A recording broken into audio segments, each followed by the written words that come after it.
दानिश, क्या हाल है आपके? कैसे हो आप? Hello absolutely Danish. फाइन। आप कैसे हैं? ठीक है। मैं ठीक हूँ जी। हाँ जी, आवाज आ रही क्या है? बात करेंगे आप? आवाज आ आ रही रही है, है? आ रही है, आ रही है, आ रही है आवाज आपकी। आ, बस फिल्म देख रहा था आपकी। काफी पहले से देख रहा हूँ। हम्म। हाँ जी, हाँ जी। सर, खुदा के वजूद पे तो बहुत सारे सवाल उठते हैं। आ, लेकिन सर, इसके अलावा उम्मीद क्या है? मकसद हयात क्या हो सकता है? What do you think? मकसद हयात वही है जो आप मान लेंगे आपकी जिंदगी का मकसद है। जो चीज आपकी जिंदगी में इतनी इंपॉर्टेंट है कि वो मकसद हयात कहलाने के लायक हो, तो वो आपकी जिंदगी का मकसद है। और अगर आपको अच्छा, आपकी बज़ाहिर जिंदगी तो का कोई मकसद अभी तक नहीं मिला। हाँ जी, हाँ जी जी। जी। हाँ जी, करें बात। आप बज़ाहिर तो कोई मकसद नजर नहीं आता। अगर खुदा का वजूद नहीं है, इंसानी वजूद ही है, तो तो जब हमें खुदा का जब वजूद था तो खुद से आपकी कोई जिंदगी चीज का क्या चाहते मकसद था? हैं, sir, after life, that is something that I'm going to do something good, then I would be rewarded for that. But Urdu बोले ना things यार। got मगर complicated. मगर ये कितना ही कोई फजूल किस्म का है कि आप बेसिकली जो काम अच्छा कर रहे हो वो किसी लालच के पीछे कर रहे हो, तो वो तो ग्रीडीनेस आ गई है ना आपकी। और मुझे एक बात बताएं, सर, आप शादीशुदा हैं कि अभी अभी अभी आप नहीं हैं, या बच्चे हैं कि नहीं हैं? ना मैं गैर शादीशुदा हूँ। शादीशुदा क्या क्या? शादीशुदा नहीं है गैर वो। शादीशुदा नहीं हूँ। है। मैं वैसे करो, अभी आपकी शादी होगी, आपके बच्चे होंगे, आपकी जिंदगी का हयात, आपके मकसद जिंदगी का बच्चे हो जाएंगे, उनको पालना, उनको अच्छी जिंदगी देना। आपकी अभी जिंदगी में मकसद आपका पढ़ना है, अपने माँ बाप को लाइक एक अच्छी, आप ये भी बना सकते हैं अभी जिंदगी का मकसद। अगर आप पढ़ाई में करना चाहते हैं, कुछ साइंस में करना चाहते हैं, किसी चीज में, उसमें आप बना सकते हो। पैसा कमाना चाहते हो, उसको मकसद बना सकते हो। जिंदगी का 10 करोड़ मकसद है। अच्छा, लाइक मुझे एक बात बताएं दानिश, आपके ज़हन में कोई दुनिया का बहुत ऐसा बंदा आता है जिसने दुनिया के लिए बहुत अच्छा काम किया हो? स्पेसिफिकली तो प्रॉफिट पीस पे अपॉन हिम के लिए कह सकते हैं सर। उसके पीछे कोई वजह है।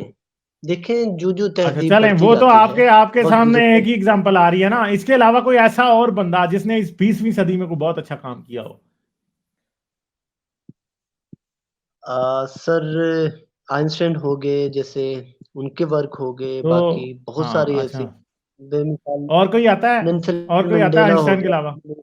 नेल्सन नेल्सन मंडेला हो गया। अच्छा, नेल्सन मंडेला हो और गया जी। और और गांधी जी हो गए, और मतलब बहुत सारी ऐसी पर्सनैलिटीज हैं। तो इसके पस्से अच्छा पर्दा क्या चले, मकसद है वो आइंस्टाइन इसमें? आइंस्टाइन एक ऐसा बंदा है कि जिसको हम देख के ये कह सकते हैं कि यार क्या आदमी था, हैं? मगर क्या आइंस्टाइन की जिंदगी का मकसद जन्नत का असूल था?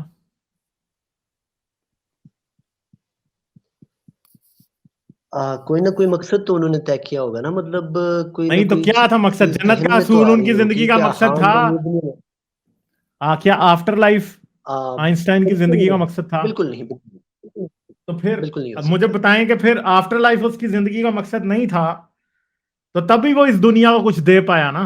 अगर वो भी जन्नत के पीछे भाग रहा होता खमीनी की तरह या मौलाना तारिक जमील की तरह, तो वो दुनिया को क्या देता? कुछ भी नहीं। ये याद रखिए कि आखिरत जो एक्चुअली गालिब जिंदगी का भाई, ये मकसद है सारी ना। चीजें जो है ना, मैं आपको स्पेसिफिकली बताता हूँ कि बड़ा अरसा हो गया मैं चीजें तलाश कर रहा हूँ, ढूंढने की कोशिश कर रहा हूँ, मजहब को भी पढ़ रहा हूँ, मतलब तौरात, इंजील और ये सारी किताबें पढ़ रहा हूँ। लेकिन मुझे एक चीज बिल्कुल वाज़ेह नजर आई है, जिसमें क्लियर कट हो कि there is someone who is not a god. ये खुदा नहीं हो सकता, बिकॉज सर, खुदा की खुदाई तो पूरी कायनात पे होनी चाहिए। आप मेरी बात समझ रहे हैं? दोबारा बोलिए जरा, सॉरी। खुदा दोबारा के बोलिए। लिए इंसाफ, खुदा के लिए मैं कह रहा हूँ कि मैं बाइबल भी पढ़ चुका हूँ, इवन के बहुत सारी चीजों का मुताला कर चुका हूँ, फलसफा भी पढ़ चुका हूँ। अच्छा, मेरे जहन में ये सारे क्वेश्चन उठते रहे हैं राइट फ्रॉम द स्टार्ट के फलानी चीज है तो ऐसे क्यों है, वैसे क्यों है। हाँ, लेकिन मैं एक नतीजे पे जरूर पहुंच पहुंच चुका हूँ कि खुदा को यूनिवर्सल होना चाहिए, जो कि किसी मजहब का खुदा नहीं है। वेरी सॉरी टू से। जैसे आप मतलब यहूदियों का खुदा उठा लें, वो सिर्फ यहूदियों को इसीलिए ही मैंने सपोर्ट करता आपने रहता जिस है। बंदे का नाम लिया था ठीक है। आपने जिस बंदे का नाम लिया था, हेलो मेरी आवाज आ रही है? हेलो, जी, जी, आ रही है। आवाज गालिब आ आ रही रही है? है, आ रही है आवाज, अच्छा, आ रही है। हाँ आगे से हाँ, हाँ हाँ, ना आ रही करें ना। जिस बंदे का जी, आपने जी। नाम लिया था ना आइंस्टाइन, वो एक ऐसे खुदा को मानता था जो खुदा इम्पर्सनल गॉड जिसको कहते हैं, जो कोई जन्नत जहन्नम का आपसे वादा नहीं करता, आपको जन्नत जहन्नम नहीं देगा। वो एक ऐसा खुदा वो मानता था कि जो कि लॉज ऑफ नेचर को आइंस्टाइन बेसिकली खुदा मानता है, जिसे स्पिनोजा का खुदा कहते हैं। तो इस देखें दुनिया में जब आप ये समझेंगे ना कि आपको एक रेडीमेड मकसद मिलना है दानिश, तो ये याद रखिएगा कि आप रेडीमेड मकसद के हसूल के लिए दुनिया जी, में जी। कोई रियल गुड काम या कुछ भी अच्छा कर नहीं पाएंगे कभी। जिंदगी का मकसद वो होता है जो कि इंसान डिसाइड कर लेता है कि उसने वो करना है, जिसका उसको दिल करता है जो काम करने का। जैसे मेरी जिंदगी का मकसद है कि थोड़ी बहुत दुनिया में भलाई पैदा करने की कोशिश करना, मजहब के चुंगल से लोगों को निकालना, ठीक है, या दुनिया को सेकुलरिज्म की तरफ लेके जाना। और ये एक ऐसा काम है जो कि मैं बगैर पैसों के भी कर सकता हूं, बगैर किसी लालच के भी मैंने किया, बगैर पैसों के, बगैर किसी चीज के किया, मुफ्त में। मुफ्त में ही इस काम की वजह से मुझे जिला वतनी मिली, ठीक है, मुफ्त में। और मैं ये ऐसा काम है कि मैं पैसों के लिए नहीं करता, मैं मेरा दिल ये काम करने को करता है। हाँ, पैसे साथ आ जाएं तो एक एडिशनल बेनिफिट है। तो ये मेरी जिंदगी का मकसद है। आइंस्टाइन जो था वो इक्वेशंस इसलिए नहीं लिखता था, थ्योरी ऑफ जनरल रिलेटिविटी उसने इसलिए नहीं बनाई थी कि वो सोच रहा था कि ओहो मुझे बड़े पैसे मिलेंगे।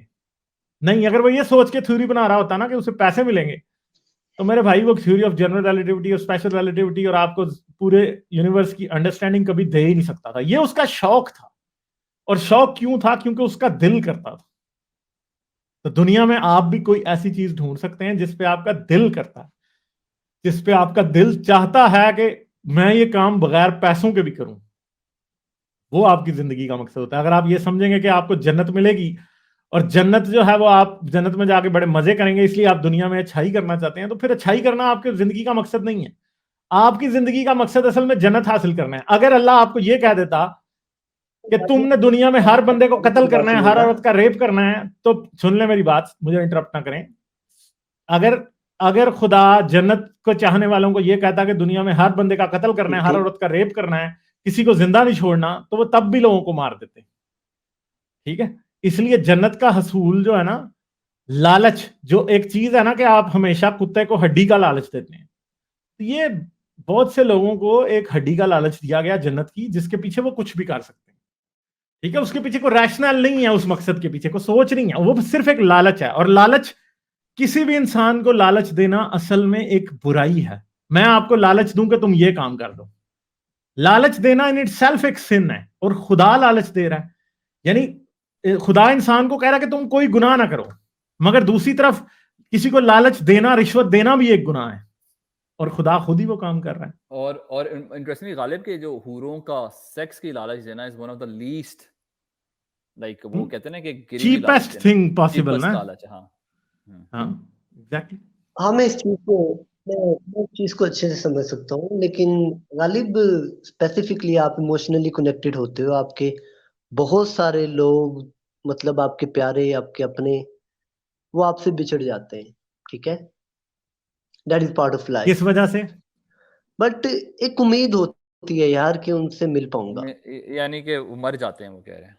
तो लेकिन यार मगर आप अगर वो आपको बिछड़ने का इतना, आप उस जिंदगी में मैक्सिमाइज करो वो रिलेशनशिप्स, और वैसे भी आप झूठ के ऊपर क्या जिंदगी गुजार सकते हो, वो बाद में भी वेरी अनलाइकली है कि मिलेंगे। जी गालिब, आप कुछ कह रहे हैं। एक्चुअली झूठ बात से यह है निकलना तो कि बड़ा मुश्किल होता ये है, लेकिन इस झूठ झूठ जब में क्यों सामने आ रहना जाता है चाहते तो हैं? बंदा एक लॉजिकल माइंड। इस झूठ में आप क्यों रहना चाहते हैं कि आपको मरने के बाद आपके प्यारे मिलेंगे? क्योंकि मोस्ट प्रॉब्ली तो हमारे पास कोई एविडेंस ही नहीं है कि वो मिलेंगे, और नहीं मिलेंगे, हमें पता है। तो आप जिंदगी में ही ये समझ के कि मैंने सारा कुछ उनके साथ करना है, जाके एंजॉय करना है आफ्टर लाइफ में, भाई फिर आप जिंदगी में तो उनको रिग्रेट ही करते रहेंगे ना, जैसे लोग करते रहते हैं।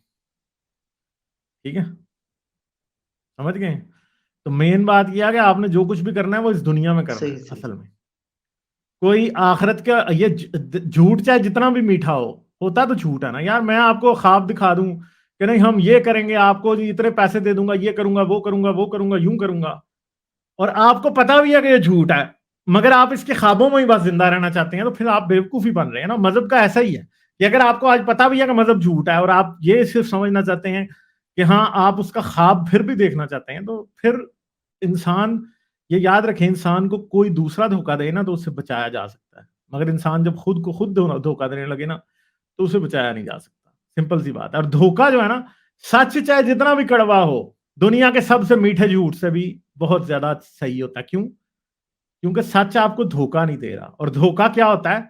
धोखा हमेशा आपको एक लॉस देता है बाद में या प्रेजेंट टाइम में, किसी भी टाइम। एक इंसान जो है वो बहुत बड़ा धोखा खा के बैठा हुआ है दुनिया में, उसके साथ सारे प्रॉमिस हुए हैं कि हाँ मैं तुझे 1 करोड़ रुपया दे दूंगा, 2 महीने इंतजार कर ले। और वो उसे 1 करोड़ की बेसिस पे सारी प्लानिंग कर रहा है, बेटी को जहेज दे दूंगा, बच्चे को यूनिवर्सिटी भेज दूंगा, ये करूंगा वो करूंगा, और फिर एंड पे वो नौकरी छोड़ के बैठा हुआ है। ठीक है, और 2 करोड़ उसको वो मिलना कोई नहीं है। तो अब मुझे बताएं कि इसमें ये झूठ इतना खूबसूरत था कि तुझे 2 करोड़ रुपया मिलेगा, मैं घर भी खरीद लूंगा, बेटी को जहेज दे दूंगा, बेटे को यूनिवर्सिटी भेज दूंगा, गाड़ी खरीद लूंगा, फलां हो जाएगा ढिमका हो जाएगा। मगर बात यह है कि जो रियलिटी थी वो ये थी कि भाई तुम्हें खुद नौकरी करनी है और तुम्हें खुद अपने सारे मसले हल करने। अब रियलिटी बिटर थी, मगर मसला यह है कि रियलिटी की वजह से या सच की वजह से वो प्रॉब्लम नहीं पैदा होंगे जो कि 2 महीने बाद उसे इनकाउंटर होंगे। अब एक सिंपल बात है, मजहब कैसे धोखा देता है? मजहब आपको जन्नत में 72 हूरों का वादा कर रहा है मजहब, मगर एक बात याद रखें, मजहब आपको साथ ये भी कह रहा है कि दुनिया में 7 बच्चे भी पैदा कर लो। और जब आप 7 बच्चे पैदा करते हैं ना, तो ना आप उनको पालने जोगे रहते हैं, ना आप उनकी तरबियत कर सकते हैं। बीवी आपकी जो है वो 10 किस्म के विटामिन की कमी का शिकार होती है, उसका पूरा दिमाग नहीं काम कर रहा होता, वो किसी बच्चे को केयर नहीं कर सकती, वो बच्चा किसी मोहल्लेदार है उससे सेक्सुअली भी यूज कर रहा है, कोई क्या हो रहा है कोई क्या नहीं हो रहा, आपको कुछ भी नहीं पता। तो मजहब जो आपका आज नुकसान कर रहा है ना, और जो झूठे वादों से आपको कॉम्पनसेट करने की कोशिश कर रहा है, ये याद रखिएगा कि अगर आप उन झूठे वादों को लेना बंद कर देना, तो आप दुनिया में आज उन सच्चे प्रॉब्लम से भी बच जाएंगे जिनकी आपको अंडरस्टैंडिंग नहीं। मजहब इंसान का असल में जो नुकसान करता है ना, मजहब आपको कभी बताता ही नहीं है। मैं एक एनालॉजी यूज करता हूं हमेशा। दुनिया में एक रुख वाला कोई सिक्का नहीं होता, याद रखिएगा बात। There are no single headed coins in the world. ठीक है, हर कॉइन के 2 रुख होते हैं। मजहब क्या करता है? वो आपको सिर्फ एक रुख दिखाता है, और वो भी झूठा रुख, कि हम तुम्हें जन्नत देंगे, हम तुम्हें जन्नत देंगे, तुम जन्नत में हमेशा रहोगे, तुम खुदा को देखोगे, तुम्हें हुरे मिलेंगी, तुम्हें ये मिलेगा, तुम्हें वो मिलेगा।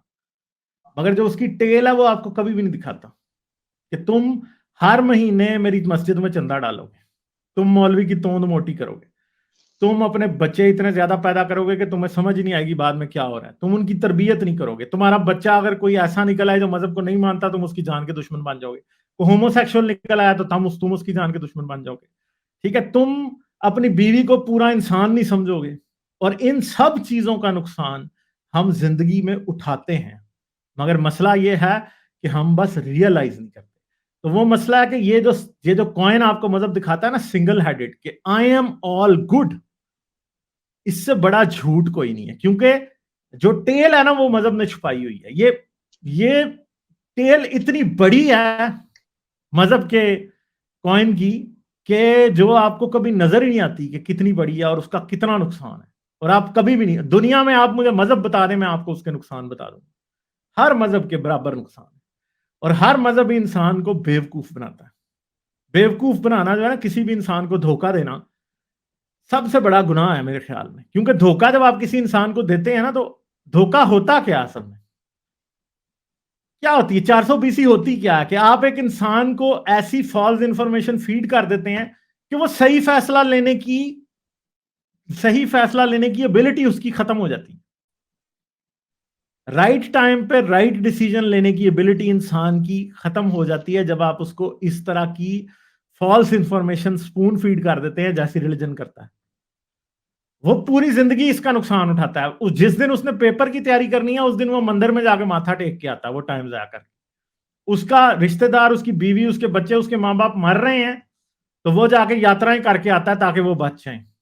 ठीक है, वो ये समझता है, वो दुनिया का बहुत बड़ा रिस्क लेके अल्लाह पे छोड़ देता है कि सब कुछ ठीक होगा। मैं आपको एक बड़ी सिंपल मिसाल बताता हूँ, ये देखें। आप समझते हैं कि इससे सैलाब रुकेगा? बताएं मुझे, इससे डाली रुक सकता है इससे सैलाब? जितना मुझे गुस्सा इस चीज पे चढ़ता है ना, इससे बेहतर था ये खोद लेते, कुछ बंद बांधते। चलो ये बंदे जितना जो टाइम सारे, मेरे ख्याल है ये सैकड़ों की तादाद में बंदे किसी नहर के किनारे बैठे कुरान पढ़ रहे हैं, ये जाके अगर किसी का फायदा करते, जाके कोई रिलीफ एक्टिविटीज में काम करते, कोई किसी जगह पे कोई पुल टूट गया उसे रिपेयर करते, कहीं पे कोई सैलाब में फंसा है उन्हें रेस्क्यू करते। कैसा कैसा इंसान को बेवकूफ बनाया कि दरिया के किनारे बैठ के बस क्या कर रहे हैं, कुरान पढ़ रहे हैं और समझ रहे हैं कि हमको बहुत अच्छा काम कर रहे हैं। मैं कहता हूं दुनिया में अगर किसी को, लिटरली अब मैं वर्ड यूज करूंगा, आप लोगों को बुरा लगेगा, दुनिया में जब कोई बंदा किसी को कहता है ना I will pray for you, मेरे दिल से उस बंदे के लिए गाली निकलती है कि तुम हमें चूतिया समझते हो, वैसे तुमने कुछ करना नहीं और हमारे लिए दुआ करोगे। ठीक है, ये हो रहा है। इससे ना किसी पूजा से रुकना है सैलाब, ना किसी इससे रुकना है सैलाब। सैलाब सिर्फ और सिर्फ रुकेगा किस चीज से? सैलाब रुकेगा अगर आप प्रॉपरली काम करेंगे, अगर आप कुछ ऐसा करेंगे जिससे सैलाब रुक सकता है। ये सारे मौलवी बैठे दरिया के किनारे, नहर के किनारे कुरान पढ़ रहे हैं कि सैलाब रुक जाएगा। ओ भाई शर्म करो यार, रिलीफ गालिब एक्टिविटीज में काम ना करना। गालिब वो याद है वो जो 4 भाई जो पहले में डूब गए थे, 5 भाई, उस जब आपने हाँ वो जी। वीडियो देखी जिसमें वो अल्लाह अकबर वो दुआ करें, मुझे ये मैं कहते हैं लोग क्या कर रहे हैं, कुछ भी नहीं होगा।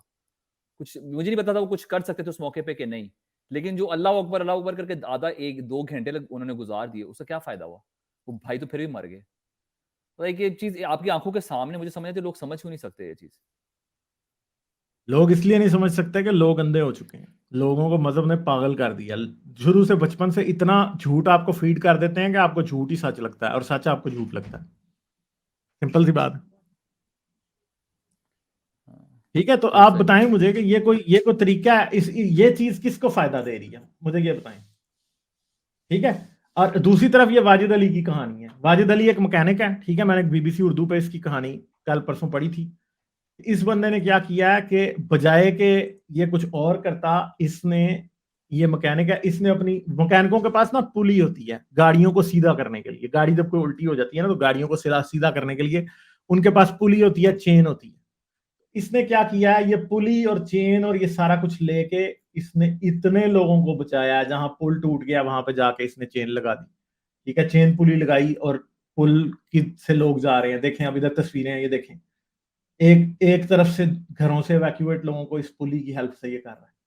ठीक है, तो ये भी दुआएं करने लग जाता ना, सही है, तो ये क्या करता? फिर कुछ भी ना कर सकता। ये फर्क पता चल रहा है।